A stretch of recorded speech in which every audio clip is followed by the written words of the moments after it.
پھر ذرا میرے سوالات کے جواب دیتے رہیے۔ آپ اس نوکر کے متعلق کیا کہیں گے جو آقا کی مقرر کی ہوئی ڈیوٹی پر جانے کے بجائے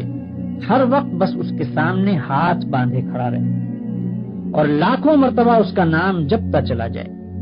آقا اس سے کہتا ہے کہ جا کر فلاں فلاں آدمیوں کے حق ادا کر، مگر یہ جاتا نہیں، بلکہ وہیں کھڑے کھڑے آقا کو جھک جھک کر 10 سلام کرتا ہے اور پھر ہاتھ باندھ کر کھڑا ہو جاتا ہے۔ آقا اسے حکم دیتا ہے کہ جا اور فلاں فلاں خرابیوں کو مٹا دے، مگر یہ 1 انچ وہاں سے نہیں ہٹتا اور سجدے پر سجدے کیے چلا جاتا ہے۔ آقا حکم دیتا ہے کہ چور کا ہاتھ کاٹ دے، یہ حکم سن کر بس وہیں کھڑے کھڑے نہایت خوش الہانی کے ساتھ چور کا ہاتھ کاٹ دے، چور کا ہاتھ کاٹ دے 20 مرتبہ پڑھتا رہتا ہے، مگر ایک دفعہ بھی اس نظام حکومت کے قیام کی کوشش نہیں کرتا جس میں چور کا ہاتھ کاٹا جا سکے۔ کیا آپ کہہ سکتے ہیں کہ یہ شخص حقیقت میں آقا کی بندگی کر رہا ہے؟ اگر آپ کا کوئی ملازم یہ رویہ اختیار کرے تو میں نہیں جانتا ہوں کہ آپ اسے کیا کہیں گے، مگر حیرت ہے آپ پر کہ خدا کا جو نوکر ایسا کرتا ہے آپ اسے بڑا عبادت گزار کہتے ہیں۔ یہ ظالم صبح سے شام تک خدا جانے کتنی مرتبہ قرآن شریف میں خدا کے احکام پڑھتا ہے، مگر ان احکام کو بجا لانے کے لیے اپنی جگہ سے جنبش تک نہیں کرتا، بلکہ نفل پر نفل پڑھے جاتا ہے، 1000 دانہ تسبیح پر خدا کا نام جپتا ہے اور خوش الہانی کے ساتھ قرآن کی تلاوت کرتا رہتا ہے۔ آپ اس کی یہ حرکتیں دیکھتے ہیں اور کہتے ہیں کہ کیسا زاہد عابد بندہ ہے۔ یہ غلط فہمی صرف اس وجہ سے ہے کہ آپ عبادت کا صحیح مطلب نہیں جانتے۔ ایک اور نوکر ہے جو رات دن ڈیوٹی تو غیروں کی انجام دیتا ہے، احکام غیروں کے سنتا اور مانتا ہے، قانون پر غیروں کے عمل کرتا ہے اور اپنے اصلی آقا کے فرمان کی ہر وقت خلاف ورزی کیا کرتا ہے، مگر سلامی کے وقت آقا کے سامنے حاضر ہو جاتا ہے اور زبان سے آقا ہی کا نام جپتا رہتا ہے۔ اگر آپ میں سے کسی شخص کا نوکر یہ طریقہ اختیار کرے تو آپ کیا کریں گے؟ کیا آپ اس کی سلامی کو اس کے منہ پر نہ مار دیں گے؟ جب وہ زبان سے آپ کو آقا اور مالک کہے گا تو کیا آپ فوراً یہ جواب نہ دیں گے کہ تو پرلے درجے کا جھوٹا اور بے ایمان ہے، تنخواہ مجھ سے لیتا ہے اور نوکری دوسروں کی کرتا ہے، زبان سے مجھے آقا کہتا ہے اور حقیقت میں میرے سوا ہر ایک کی خدمت کرتا پھرتا ہے؟ یہ تو ایک معمولی عقل کی بات ہے جسے آپ میں سے ہر شخص سمجھ سکتا ہے، مگر کیسی حیرت کی بات ہے کہ جو لوگ رات دن خدا کے قانون کو توڑتے ہیں، کفار و مشرکین کے احکام پر عمل کرتے ہیں اور اپنی زندگی کے معاملات میں خدا کے احکام کی کوئی پرواہ نہیں کرتے، ان کی نماز اور روزے اور تسبیح اور تلاوت قرآن اور حج و زکوٰۃ کو آپ خدا کی عبادت سمجھتے ہیں۔ یہ غلط فہمی بھی اسی وجہ سے ہے کہ آپ عبادت کے اصل مطلب سے ناواقف ہیں۔ ایک اور نوکر کی مثال لیجیے۔ آقا نے اپنے نوکروں کے لیے جو وردی مقرر کی ہے، یہ ٹھیک ناپ تول کے ساتھ اس وردی کو پہنتا ہے، بڑے ادب اور تعظیم کے ساتھ آقا کی خدمت میں حاضر ہوتا ہے، ہر حکم کو سن کر اس طرح جھک کر بصر و چشم کہتا ہے کہ گویا اس سے بڑھ کر اطاعت گزار خادم کوئی نہیں۔ سلامی کے وقت سب سے آگے جا کر کھڑا ہوتا ہے اور آقا کا نام جپنے میں تمام نوکروں سے بازی لے جاتا ہے، مگر دوسری طرف یہی شخص آقا کے دشمنوں اور باغیوں کی خدمت بجا لاتا ہے، آقا کے خلاف ان کی سازشوں میں حصہ لیتا ہے اور آقا کے نام کو دنیا سے مٹانے میں جو کوشش بھی وہ کرتے ہیں اس میں یہ کمبخت ان کا ساتھ دیتا ہے۔ رات کے اندھیرے میں تو آقا کے گھر میں نقم لگاتا ہے اور صبح بڑے وفادار ملازموں کی طرح ہاتھ باندھ کر آقا کی خدمت میں حاضر ہو جاتا ہے۔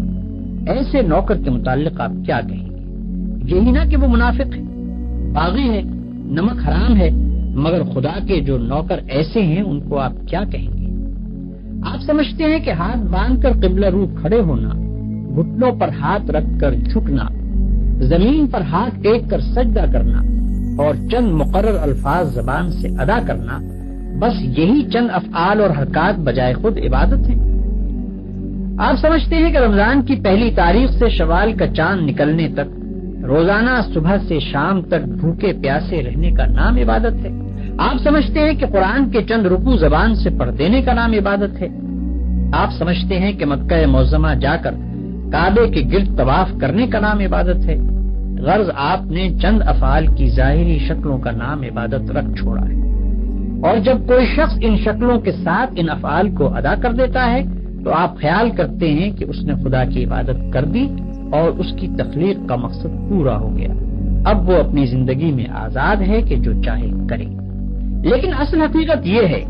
کہ اللہ نے جس عبادت کے لیے آپ کو پیدا کیا ہے اور جس کا آپ کو حکم دیا ہے وہ کچھ اور ہی چیز ہے۔ وہ عبادت یہ ہے کہ آپ اپنی زندگی میں ہر وقت ہر حال میں خدا کی اطاعت کریں اور ہر اس قانون کی پابندی سے آزاد ہو جائیں جو قانون الہی کے خلاف ہے۔ آپ کی ہر جنبش اس حد کے اندر ہو جو خدا نے آپ کے لیے مقرر کی ہے، آپ کا ہر فعل اس طریقے کے مطابق ہو جو خدا نے بتا دیا ہے۔ اس طرز پر جو زندگی آپ بسر کریں گے وہ پوری کی پوری عبادت ہوگی۔ ایسی زندگی میں آپ کا سونا بھی عبادت ہے اور جاگنا بھی، کھانا بھی عبادت ہے اور پینا بھی، چلنا پھرنا بھی عبادت ہے اور بات کرنا بھی، حتیٰ کہ اپنی بیوی کے پاس جانا اور اپنے بچے کو پیار کرنا بھی عبادت ہے۔ جن کاموں کو آپ بالکل دنیا داری کہتے ہیں وہ سب دینداری اور عبادت ہیں اگر آپ ان کو انجام دینے میں خدا کی مقرر کی ہوئی حدوں کا لحاظ کریں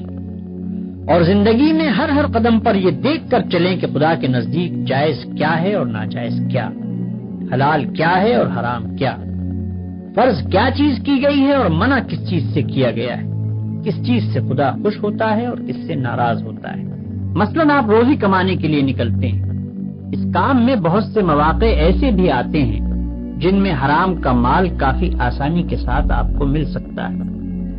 اگر آپ نے خدا سے ڈر کر وہ مال نہ لیا اور صرف حلال کی روٹی کما کر لائے تو یہ جتنا وقت آپ نے روٹی کمانے پر صرف کیا یہ سب عبادت تھا، اور یہ روٹی گھر لا کر جو آپ نے خود کھائی اور اپنی بیوی، بچوں اور خدا کے مقرر کیے ہوئے دوسرے حقداروں کو کھلائی، اس سب پر آپ اجر و ثواب کے مستحق ہو گئے۔ آپ نے اگر راستہ چلنے میں کوئی پتھر یا کانٹا ہٹا دیا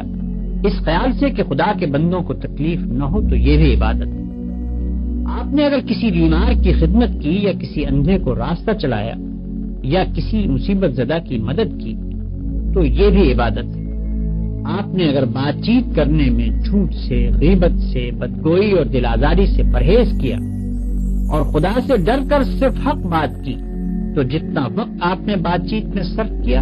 وہ سب عبادت میں صرف ہوا۔ بس خدا کی اصلی عبادت یہ ہے کہ ہوش سنبھالنے کے بعد سے مرتے دم تک آپ خدا کے قانون پر چلیں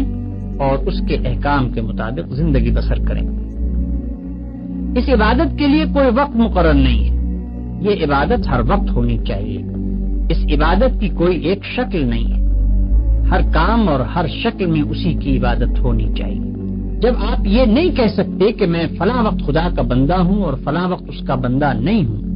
تو آپ یہ بھی نہیں کہہ سکتے کہ فلاں وقت خدا کی بندگی و عبادت کے لیے ہے اور فلاں وقت اس کی بندگی و عبادت کے لیے نہیں ہے۔ بھائیوں، آپ کو عبادت کا مطلب معلوم ہو گیا اور یہ بھی معلوم ہو گیا کہ زندگی میں ہر وقت ہر حال میں خدا کی بندگی اور اطاعت کا نام ہی عبادت ہے۔ اب آپ پوچھیں گے کہ یہ نماز، روزہ اور حج وغیرہ کیا چیزیں ہیں؟ اس کا جواب یہ ہے کہ دراصل یہ عبادتیں جو اللہ نے آپ پر فرض کی ہیں ان کا مقصد آپ کو اس بڑی عبادت کے لیے تیار کرنا ہے جو آپ کو زندگی میں ہر وقت ہر حال میں ادا کرنی چاہیے۔ نماز آپ کو دن میں 5 وقت یاد دلاتی ہے کہ تم اللہ کے بندے ہو، اسی کی بندگی تمہیں کرنی چاہیے۔ روزہ سال میں 1 مرتبہ پورے 1 مہینے تک آپ کو اسی بندگی کے لیے تیار کرتا ہے۔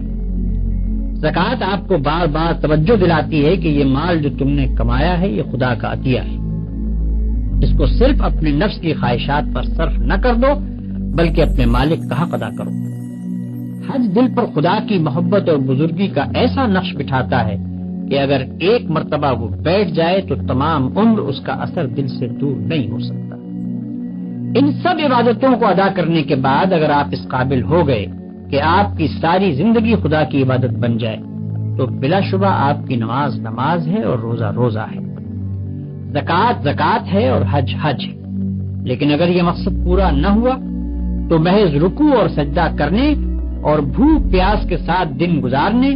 اور حج کی رسمیں ادا کر دینے اور زکوٰۃ کی رقم نکال دینے سے کچھ حاصل نہیں۔ ان ظاہری طریقوں کی مثال تو ایسی ہے جیسے ایک جسم کہ اگر اس میں جان ہے اور وہ چلتا پھرتا اور کام کرتا ہے تو بلا شبہ ایک زندہ انسان ہے، لیکن اگر اس میں جان ہی نہیں تو وہ ایک مردہ لاش ہے۔ مردے کے ہاتھ، پاؤں، آنکھ، ناک سبھی کچھ ہوتے ہیں مگر اس میں جان نہیں ہوتی، اس لیے تم اسے مٹی میں دبا دیتے ہو۔ اسی طرح اگر نماز کے ارکان پورے ادا ہوں یا روزے کی شرطیں پوری ادا کر دی جائیں مگر خدا کا خوف، اس کی محبت اور اس کی وفاداری و اطاعت نہ ہو